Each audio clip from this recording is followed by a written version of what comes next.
शुरू। किसानों के लिए पीएम मोदी और उनकी सरकार जहां जनहितैषी कदम उठा रही है, वहीं विपक्ष के बहकावे में आकर किसान आंदोलन पर उतारू है। विराम। यहाँ तक कि एनडीए सरकार में शामिल अकाली सांसद एवं प्रकाश सिंह बादल की बहू हरसिमरत सिंह कौर ने भी मंत्री पद से इस्तीफा देकर अपने गुस्से का इजहार किया है। विराम। बता दें कि किसानों के आंदोलन के बीच लोकसभा में 3 विधेयक पेश किए गए जो कृषि क्षेत्र से जुड़े 3 अध्यादेशों की जगह लेंगे। विराम। सरकार का तर्क है कि इससे किसानों की स्थिति बेहतर तो होगी ही, सुधार के नए विकल्प भी मिलेंगे। विराम। संभव है कि सरकार के मकसद के अनुसार ही आने वाले दिनों में कृषि क्षेत्र की तस्वीर बदले। विराम।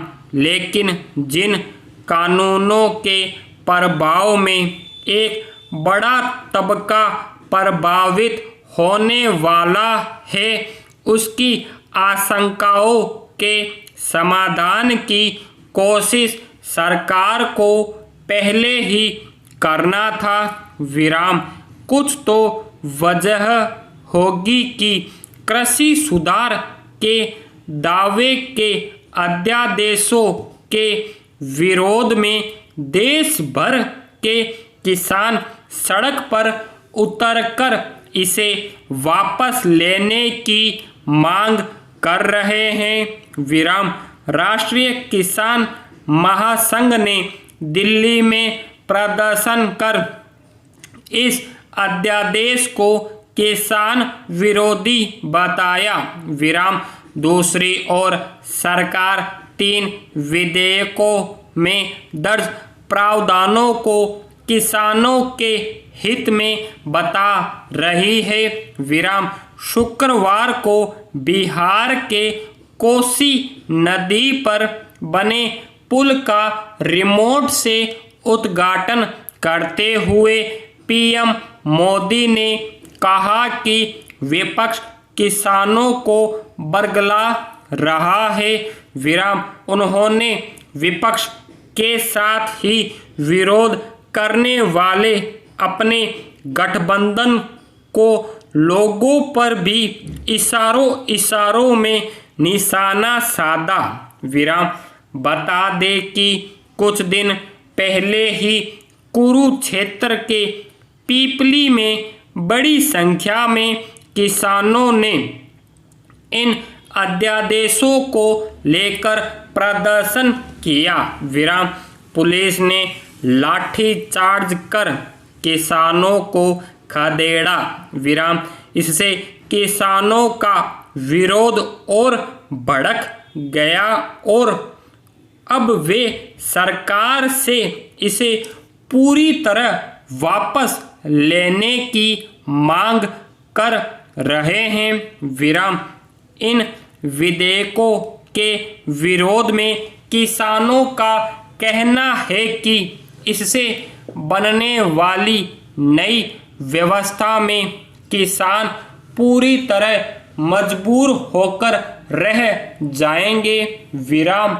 एक अध्यादेश के तहत आलू, प्याज, दलहन, तिलहन और तेल के भंडारण पर लगी रोक को हटा लिया गया है। विराम।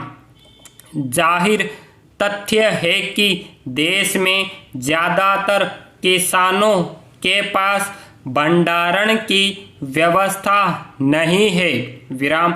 उनकी इस मजबूरी का सीधा फायदा उन कंपनियों को मिलेगा जिनके पास अथाह संसाधन और सुविधाएं होंगी।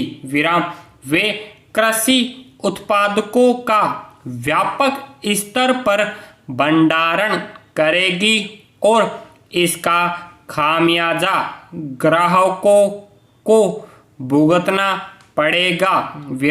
इसी तरह कॉन्ट्रैक्ट फार्मिंग या व्यावसायिक खेती को बढ़ावा देने को लेकर भी किसान आशंकित है कि इससे किसान अपनी ही जमीन पर मजदूर बन जाएंगे।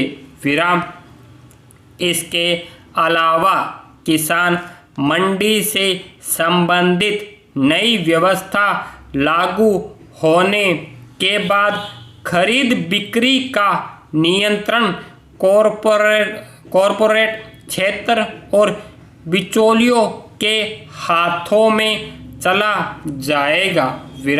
हालांकि सरकार की दलील है कि नए कानून बन जाने के बाद किसान अपनी उपज की कीमत तय कर सकेंगे और जहां चाहेंगे वहां अपनी उपज बेच सकेंगे। इससे किसानों के अधिकारों में इजाफा होगा और बाजार में प्रतियोगिता बढ़ेगी। लेकिन किसानों को आशंका है कि केंद्र सरकार पश्चिमी देशों की तरह का मॉडल यहाँ थोपना चाहती है। जबकि भारत में भूमि जनसंख्या अनुपात पश्चिमी देशों से अलग है और यहाँ खेती किसानी व्यवसाय नहीं बल्कि जीवन यापन का जरिया है। संसाधनों और सुविधाओं से संपन्न कॉरपोरेट घराने जब इस क्षेत्र में उतरेंगे तो फसलों की खरीद से लेकर उनके भंडारण की नई व्यवस्था से तैयार बाजार में किसान और उपभोक्ताओं का हाथ ठन ठन गोपाल ही रह जाएगा। ध्यान रखने की बात तो यह है कि तमाम सीमाओं और अभावों में जब देश की जीडीपी माइनस में चली गई है तो एक कृषि क्षेत्र ही है जो आर्थिक संकट के दौर में बड़े सहायक की भूमिका निभाई है। इसलिए नए कानूनों के जरिए कृषि क्षेत्र की रूपरेखा तय करने से पहले सरकार किसानों से चर्चा कर उनकी आशंकाओं का निवारण करे तभी बात बन सकती है। स्टॉप।